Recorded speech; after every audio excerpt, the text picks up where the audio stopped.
Bum bum bum bum bum bum bum bum. Tomatoes? Hello. Welcome to video 4, an Unreal concept, a blueprint only input mapping system. I'm going to run through the quick example. We're going to cover what we're going to get to at the end of this, and then we're going to break it down. So, by default, as of 4.17, Unreal Engine now supports the ability to do input settings, or the ability to remap or map your keys at runtime using blueprints only. What I mean by that is we have our normal movement keys, and I have a spacebar to jump. But I can also pull up all of the keys inside the engine right now, and then remap them to other keys. So I can have, for example, instead of the spacebar being jump, I could possibly have something like my U key. So now when I hit the U key, that's my jump key. This is accomplished using new nodes added in 4.17, and we're going to go ahead and not cover those in detail, as there are individual videos covering them, but show how to take all those nodes, put them together into one project, show a bunch of different options, different ways we might do different things, and actually put together something that is usable. Now keep in mind, this is just a concept. This isn't polished. This is intended to show you how things go together so you can put them into your project and make something out of it. First things first, the input settings. They're under project settings, so you could go to edit, project settings, input, and this gives you all of your inputs inside of the engine. You have your action mappings and axis mappings. These should be standard knowledge for anyone who is looking at this blueprint project right now. There are a couple things to note. Action and axis mappings can have multiple keys bound to the same action or axis. Normally, these are optional keys. So, for example, you might want Control to be duck or Z to be duck. A lot of first-person shooters might do something like that. Or, for an axis, you may have move forward set to S.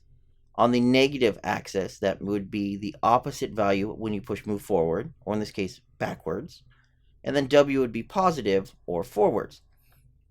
This is useful because you can reduce the actual amount of nodes you need to do the same action. We're going to show how that might affect our project and a few different things as we break this down. So let's break it down. By default, when you have a project created that you're using a template, you're going to come with some blueprints, and you'll come with something like this. And here's our default third-person character. And it's going to have our different inputs here. And as you can see, this is what I meant by the axis with multiple values. Our move forward button, in this case W or S, adds an input and then grabs it forward or backward based on the axis value of a positive or a negative. So that's how you can use one node for multiple inputs. However, that leads to an issue, which you can see here possibly. When we run our example and hit O, by default I'm grabbing the first value from the input array. So for move forward, you can see it's W. I'm not actually getting S. I actually have another node in there, another input called move backwards, which I've mapped to S. I've mapped them separately. I mapped them separately, so for my key remapping, it makes it easier. I don't have to worry about axes or going through an array, figuring out which ones are positive, negative, and things like that. So for this example, what we're going to do is we're going to take our input mappings and we're going to set them to one value each. So I'm going to delete my negative values in here. So my right is one key, left is one key, forward is one key, backwards is one key. I'm going to go ahead and keep that just for those input keys. I'm going to leave turn rate as 2 of them because that uses the mouse, and we're going to disable the ability to change that. And if we look here, we have forward and right, which I'm actually going to show you we're going to disable because those are for testing purposes. But they may be something else you want to not allow the player to use, such as custom hard-coded keys. And then on our action mappings, we only have one button for each because we're only going to allow them to use one button. Near the end, I'll show you what we might want to do if we want to allow them to have an optional button or maybe a joystick or gamepad. Now that our inputs are set up where there's only one value, I don't have to worry about a secondary value. We're going to go ahead and now I'm going to look through my code and show you what we've set up. To make things simpler, I'm going to have all of my input in a player controller. So if we go into my setup and we go to my player controller, I basically took all the code you found inside of our third-person character. So inside of here, you see our basic movement code. I got rid of what I didn't want, so I don't need the VR stuff. I didn't need the gamepad stuff because I'm only testing this with the keyboard and mouse. I don't need touch input. So I just grabbed our movement with the mouse, a jumping, and our movement input with the keyboard. Copied it over, put it inside of a player controller because I decided I want it in the player controller to make it easier. And then I set up our system to allow 4 inputs for our movement. So we have forward and backwards, right and left, rather than 1 forward with the same axis. So if you look at these compared to, so we can, like, for example, oh, it's not going to let me do it easily. Nope. Oh, well, here, we can do this. And we'll close our detail on our palette, and we can do something like this, and then we can grab this one, and we'll look at it here. Let's close our detail on palette here. There we go. If you look at these, it might be a little hard to see, but for the most part, they are actually not the most part, they are identical. Your difference is instead of forward, putting the positive and negative value in, forward adds it, negative adds it. I'm just ending up duplicating the input nodes at the end. You can see it's really simple. Now that we have our player controller done, I can have individual inputs affecting our game. Let's go ahead and look at how we're actually handling that. So the biggest things here is if we look through our project and look through what I've set up a game mode so I can use my new player controller. Standard common stuff. I've set up a new character, which is just a third-person character without any input in it. So that way my controller controls the input. I've set up a player controller, which we just covered, which has all my input. I set up a widget blueprint, which handles my key remapping, so I can know which button maps to which. The majority of our actual code is in here, which we'll cover shortly. And then I set up our actual options menu, or our key remapping menu, so we can display our key remapping. Now, something you might find really nice here is we're actually in the editor, and we can see all of our options, and we can actually see them in real time. And that's because we're using something that was recently added in, I want to say 4.15, maybe 4.16, called the pre-construct node. This actually happens at design time before the construct node and allows us to view things while we're editing it. Let's run through the code that we've got set up so we can understand how it works. And it's really simple. When we pre-construct, we clear out all of our existing mappings. The way this is set up is I have a few things for looks. We have a background and a blur and a couple titles. This is all for looks. All of our actual stuff goes in here, a vertical box called action mappings. This is just a vertical box that allows you to put children in it. In our case, our blueprints that holds our keys, and then we can adjust them later. First thing we do is we clear it out, so that way we have an empty one to work with. Then we go ahead and we grab all of our action names. This is a list of all of our action names for our inputs. So if we went back to project settings, inputs, and we looked here, that's going to give us fire, jump, option, menu, and reset. Again, I'm not going to go into too much details about these nodes because they are covered individually in more detail. We're just going to cover how we're using them. So we grab all of our names and we loop through each of them. And then we're going to go ahead and create a new widget out of our widget blueprint for our key remapping, inputting the name, and then adding them to our vertical box. And then it's going to loop through all those, and we're going to add all of our action names to our vertical box. Then we do the same thing with axis names. Create a widget, add it. So this gives us what you see here, all of our action names, and then all of our axis names, nicely put into our box. And that's the basics of what this widget does. It's just our setup. This is just setting up the screen that we can edit things in. Our actual widget blueprint handles most of the work. This one right here, our key remap. Now our key remap is pretty simple. We have a text block. This is going to display the key name, the action or axis name, or, well, something else in a second. And then we have the input key selector. This is a widget, which is again covered separately, which allows the player to click on it or select it, takes the next input from the gamepad or the mouse or the keyboard, and then saves it so we can do something with it. When we look at the graph, this is what we end up with. 3 different things. We're going to keep track of the keys that are being pressed. We're going to set up our keys initially so we know what it's currently set to. That is where we end up getting this right here so you can see the keys. And then we're going to go ahead and handle remapping it. Whoop, this one is what I meant. We're going to handle remapping it from the old key to the new key. So let's look at the way this is set up. First thing we do is we go through our pre-construct because I want to see what it looks like properly. In our example, we have nothing here because it's just the individual widget, but that's what let us see all of these.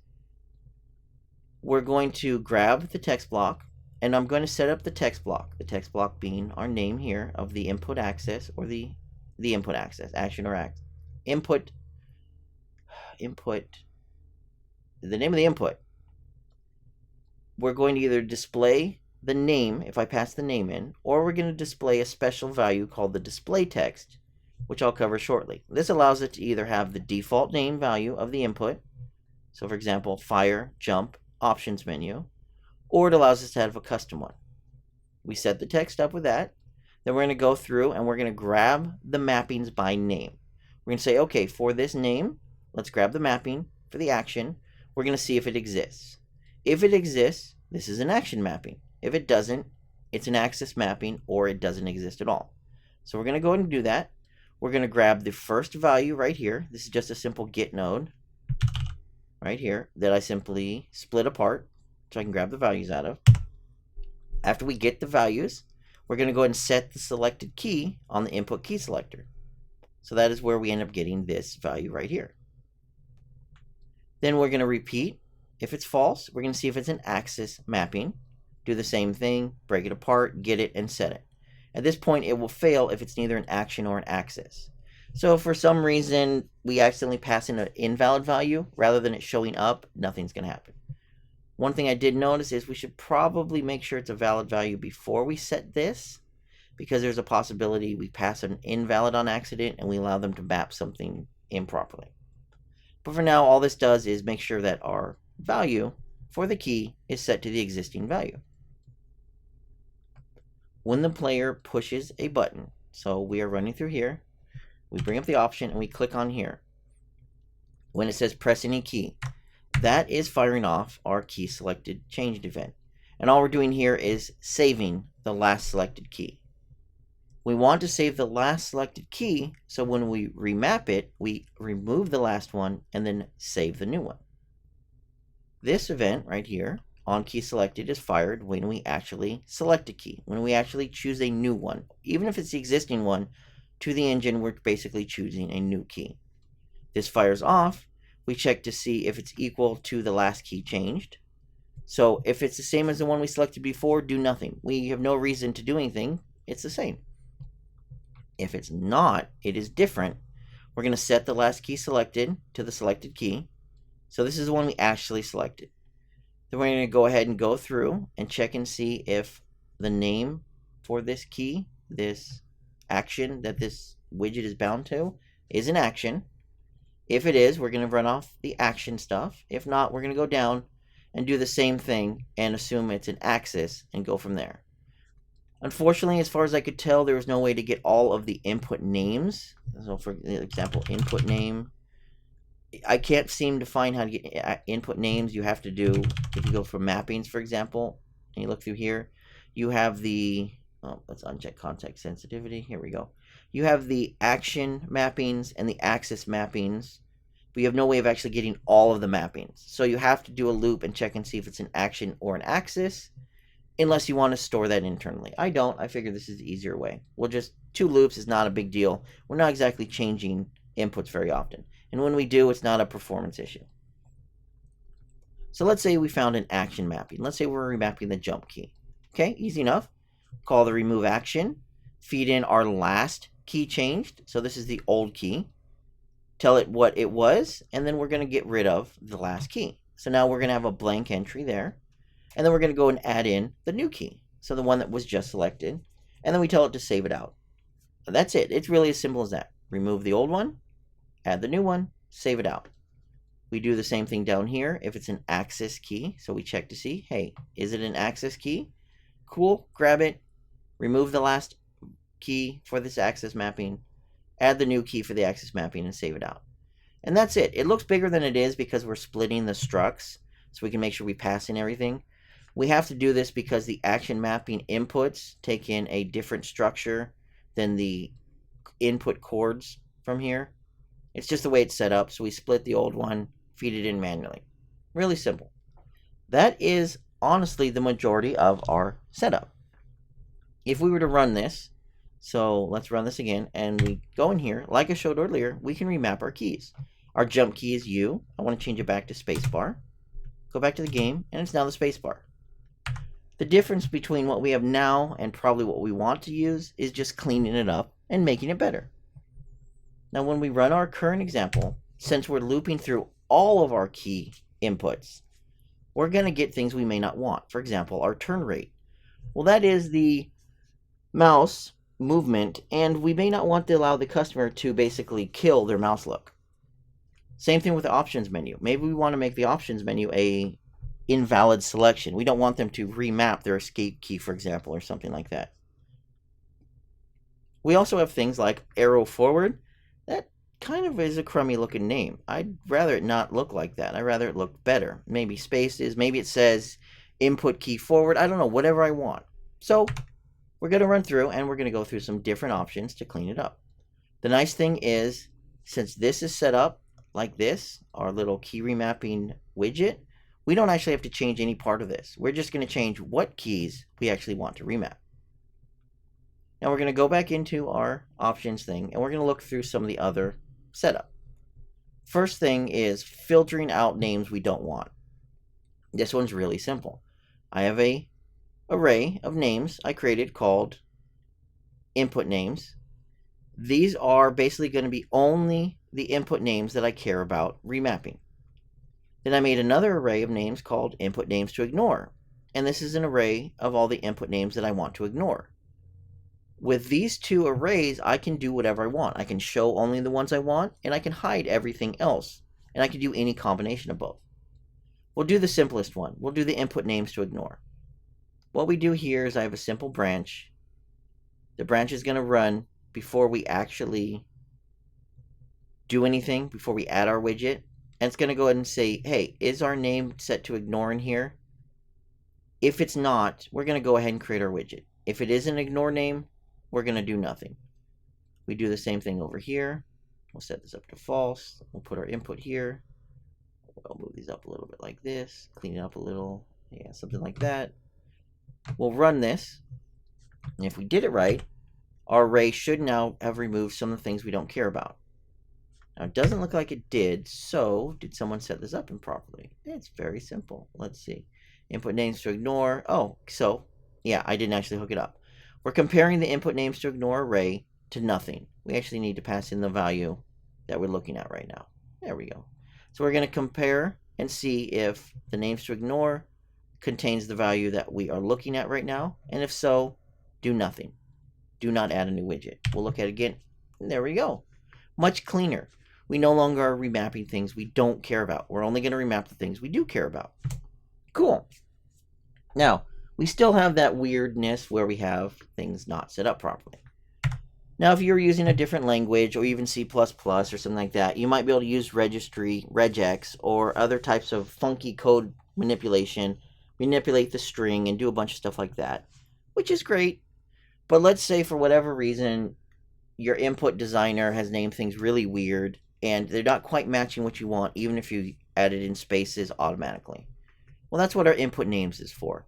This will allow us to only show the ones we care about. So let's actually flip this over here. We're going to go down to here, and we're going to make it really simple. This one is basically going on the concept of check everything and then ignore certain things. This concept, as you can see, is much shorter and is going on the principle of only go through the things we care about. So rather than ignoring everything else, we're only going to show the things we care about. And the nice thing about this is we don't have to go through the action and the axis. This stuff is all handled in the widget itself for the display purposes. We only care about, hey, making a widget with that name and then let the widget handle itself. You notice here we'll run this. Nothing's going to look different. But in terms of code, look at that. We've got this many nodes compared to this entire monstrosity. And our actual maintainable code only relies on us to add in the actions we care about. Now this will be personal preference. Someone will have to update this with all the ones we care about. If we use the other method, someone will have to update this with the ones we don't care about. And if you use neither method, you're just going to have to make sure you only show things and you only have inputs for things you want changed. Both good, both bad. You can use the one that you prefer. That's why I'm showing all the different versions. So, clear our children, loop through only the names we care about, create the widget, and add the widget. Really simple. You notice on this one we are still passing in our name to our key remapping. So we're going to allow our widget to properly set up the name, but it's going to have to be identical to our input names, which is why we have our third option here. Our third option is basically the second option, but we keep track of a formatted name, and we pass that in. Now, there is a really nice advantage to this. So let's look at our formatted names.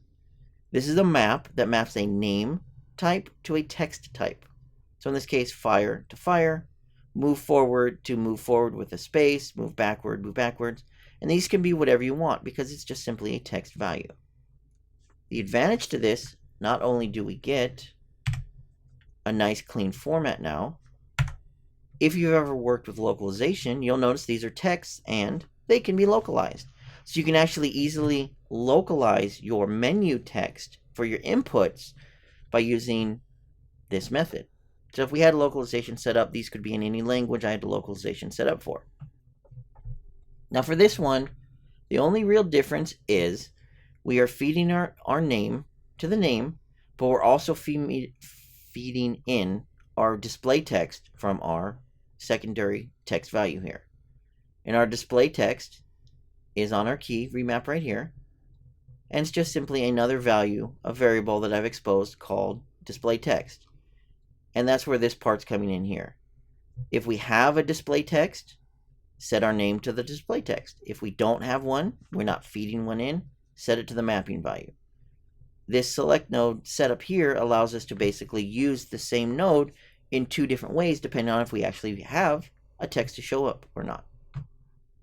And that's pretty much it. Those are our basics for a key remapping system. We can have formatted settings. We can remap our keys. So this can go back to U. These can be my arrows, for example. I can go back to the game. Now I use my arrows on my keyboard to move left and right, and the U key to jump. I can hit the O key, go back in here. If I hit the O key again, it won't allow me to do it because I've gone ahead and into our key remapping window, I've told it the O key is not valid. So we would go into here, we'd go into here, key selector, and down here we have escape keys, O. That means the O key is not allowed. Now let's cover some other small examples or issues or ways you might want to handle other things. These are all optional. These are just optional things. Gamepads. You have to specifically allow gamepad keys to come in. So if you're having issues and you want to use a gamepad, make sure your input key selectors have allow gamepad keys turned on. Otherwise, they are ignored. Same thing with modifier keys. If you want someone not to be able to push Alt-Z, for example, uncheck allow modifier keys. The nice thing is because we're reusing this widget, we only have to do it once, not for however many keys we have.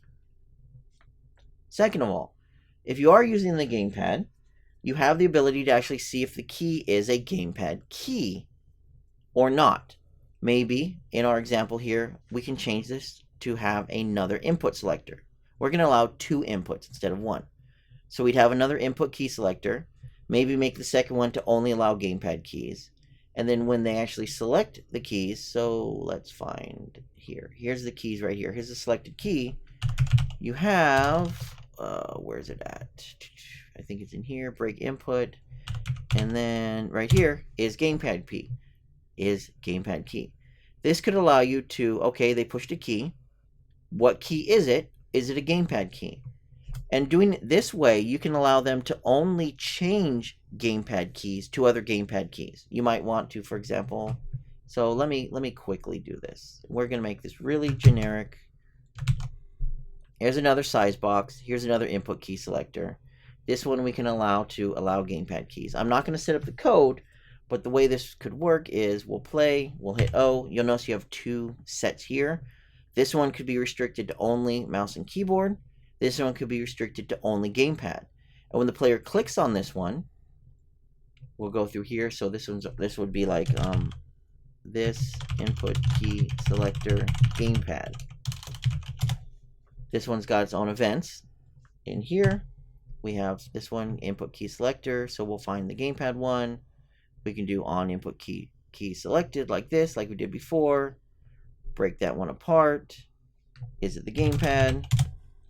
And now we can make sure before we actually save anything inside of this input, when the player clicks on it, if it's a gamepad. So let's, I don't have a gamepad set up, so I can't really do it, but we can do print string, and we'll put out the value here.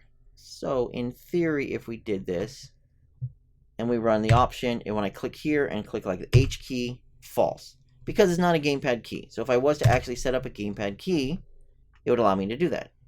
This would also let you use two different, if you want to allow them in two different setups, maybe you want, again, spacebar and, I don't know, left control for jump. You can map that the same way. It's all personal preference. By default, I showed you how to do it with one input. I'm easily showing you how you could easily allow 2 or 3 or however many more. Most games seem to allow a maximum of 2 inputs, a primary input and an alternate input for input. But this is how you could easily tell if it is a gamepad key if you only want to allow gamepad in certain things, or disallow gamepad, or heck, only allow gamepad. The next thing, as you saw in this example, we were only showing one input. If you wanted to allow 2, like I showed, it's pretty simple to start off with. Add your extra input selector, map your extra input selector. For the most part, this would be identical to this one. You could probably set it up the same, but your difference is going to be this. In our project settings, you have 2 values. You have your, not 2 values, you can have multiple values. So in this case, we have fire, left mouse button. So in the array for fire, when we're in here and we get the 0 value, when we get that key, so in this case, it's going to be, we're removing in that one, so it's going to be here when we set it up. In this case, we are saying, hey, input mapping for the fire key, grab your first value, your 0 on your array, and then set that up. You'll have to keep in mind 0 is going to map to your first one. So if we have 2 of them, in this case like down and up, we have 0 and 1, which means when you are running this code here, so you know what, we can actually do this. Let's well, you know what, okay, so if you don't want to know how to do this, you don't really care, feel free to stop at here. This is just going to show maybe a quick way of doing 2 different sets of input. If you allow multiple keys, how to show how to map multiple keys. I'm not going to make this fleshed out, but I'm going to quickly show how you might do this. And this should be pretty simple. We're just going to duplicate all of this code. We don't need this. This sets up our name. We need this. So we're going to have this code run twice. We're just going to copy this, paste it over here. We're going to go ahead and, okay, after we are done here, put it into here. We are going to set this to our first value and our first value. And then we're going to need to make sure this is not our input key selector. We're going to make sure it's our this input key selector gamepad, or our second setup, like this. So really quickly, this should work. If I do nothing else, we're going to find out. That's why we're playing with it. We shouldn't see anything in here because keep in mind we have this set up to only show stuff we care about, and only the stuff we care about has one input. So we're going to set it to arrow forward. We'll go into our key remapping, go into here, input names and formatted names. So we're going to go with, what did we set that up as? We'll copy and paste, make it easier. Arrow forward, go into here, arrow forward. Oop. Okay, let's delete this. Arrow forward, and then we're going to call this our custom, I guess I gotta actually click, custom arrow forward. I don't even know if I spelled that right. Yeah, it looks good enough. We're gonna run this again, hit O. Now we have custom arrow forward, and you'll notice we have up and up. If we go into our project settings and we look at custom arrow forward, you'll notice we have down and up. So obviously we have an issue here. We should try to figure that out. We'll go ahead and run through this. Like I said, I'm going to run through this quickly, see if we can figure it out. I have a feeling this is due to, yeah, okay. So our issue here is probably going to be because this is an action mapping. We go through, we actually have an action mapping for our first key here. It sets it and then it ends. So we actually need to take this code and hook it up here and make sure it runs here. And we'll try this again. We'll hit O. Oh, it's still set to up and up, so we'll go ahead and run through this, see if we can figure it out. Oh, and we have an error. We're going to have this issue because of the fact we're trying to access index 1. We're trying to access this on things that don't have it. So we need to figure out this. So we need to change that to index 1 and index, let's see, greater than, let's see, length is greater than, let's see, length is greater than 2 and 2. So let's set it like that. Let's see what happens if we do this. Okay, we still have empty, but we have no errors. Okay, so let's see if we can figure this out.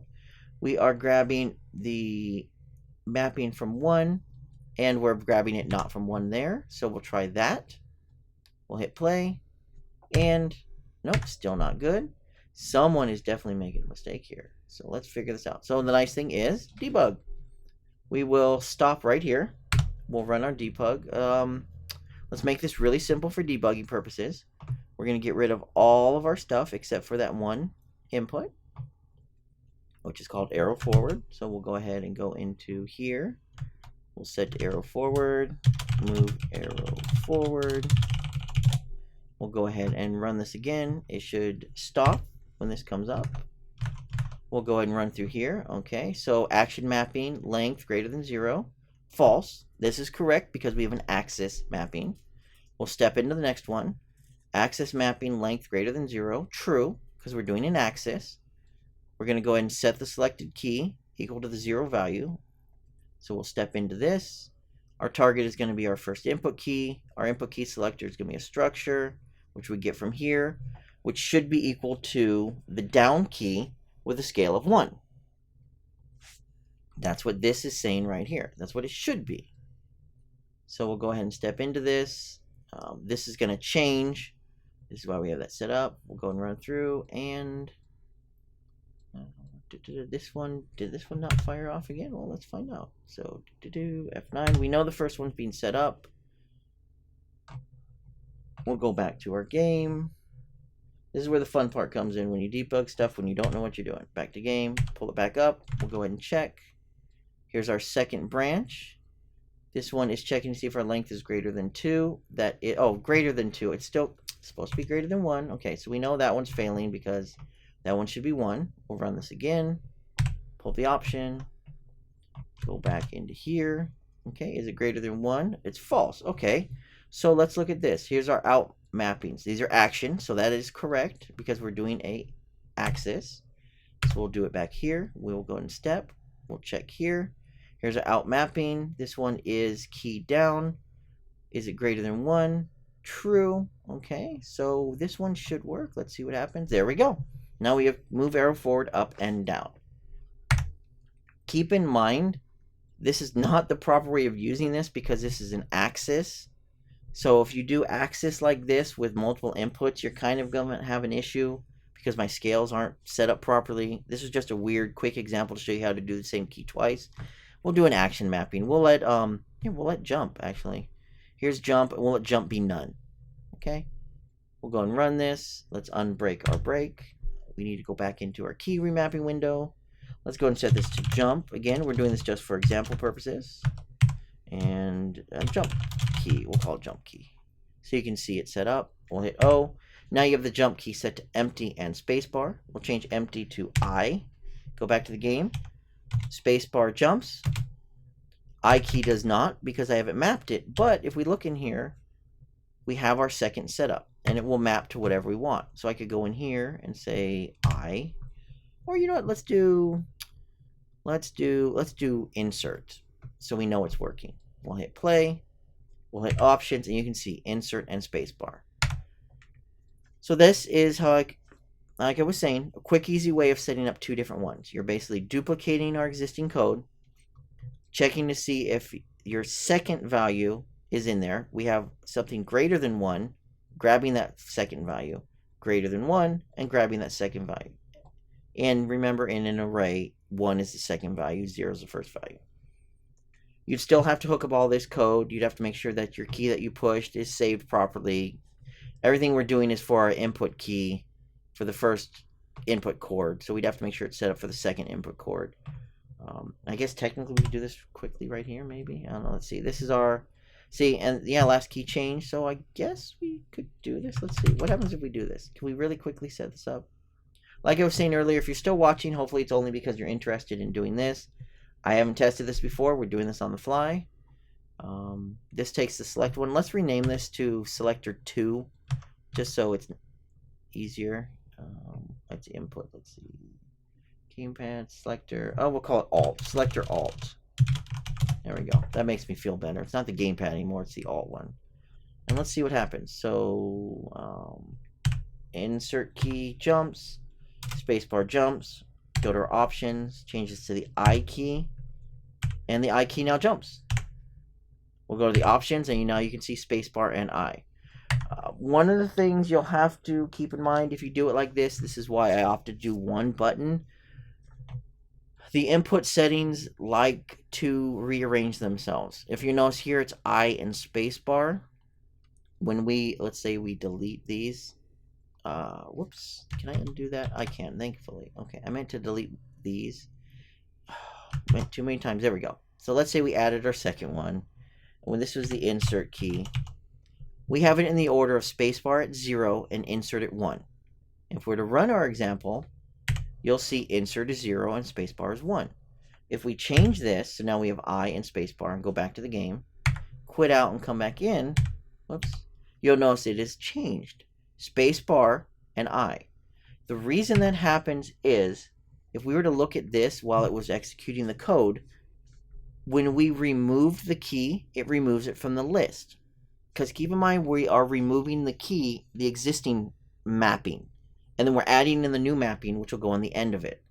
So that is something to keep in mind. You might have to reorder your things. You might have to put them in special places. You might have to redo things in a certain way if you want, if you're using this method with multiple keys.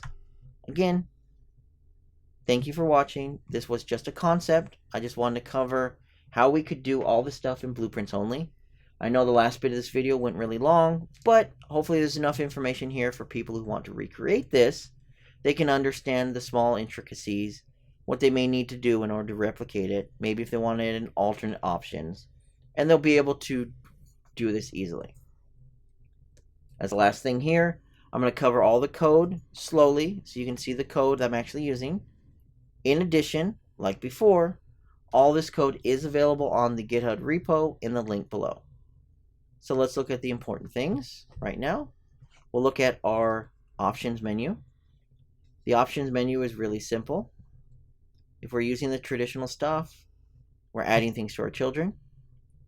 We're grabbing any names we want, looping through them. We're creating a widget and adding that widget to our vertical box. This gives us our list. We're going to do that for the action and axis mappings as needed. If we don't choose to use the default setup, so for example, not all of them, we choose our custom setup with just the input names we care about. It's the same basic thing. Clear our box, loop through the input names we care about. It's a name array of our inputs, creating the widget and adding it. If we want to get fancy, we have a map, which is both a name and a text value. We are mapping that again, like before, looping through it, creating our widgets with the name and the text, and adding them to our vertical box. This is our basic option menu. Our widget handles the majority of our work. It creates the name we see, either from the name we pass in or the display text we pass in. In case you have problems on this one, the display text has the option expose on spawn. Mapping name has the option expose on spawn. That is what allows us to do this part right here, which gives us these values when we spawn in this widget. After it creates the name, it checks to see if it's an action mapping and see if it exists. If it does, it sets the key to the action mapping. If it doesn't, it repeats the same thing for our axis mappings, checks to see if it exists. If it does, it adds that as the selected key. When the player clicks on a key, it saves the value that was being stored, so that way we know what the last key was or the old key to remove. When they have selected a value, we check to see if it's actually changed.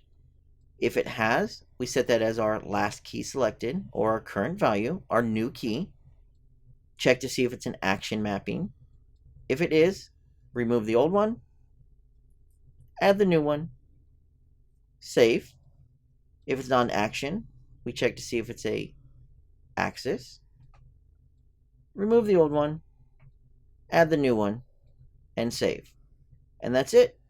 Again, if you wanted to use multiple ones, you would just simply have to make sure and check to see if you have multiple inputs, more than one option inside of our project settings input, more than one type, so in this case 2 or 2, and then if so, display it appropriately. And that's it. That's going to wrap up our real concept for a blueprint only input mapping system. I hope this was helpful. Again, the code is available below on the GitHub. Feel free to just sign up and log in, and you can look at this at your leisure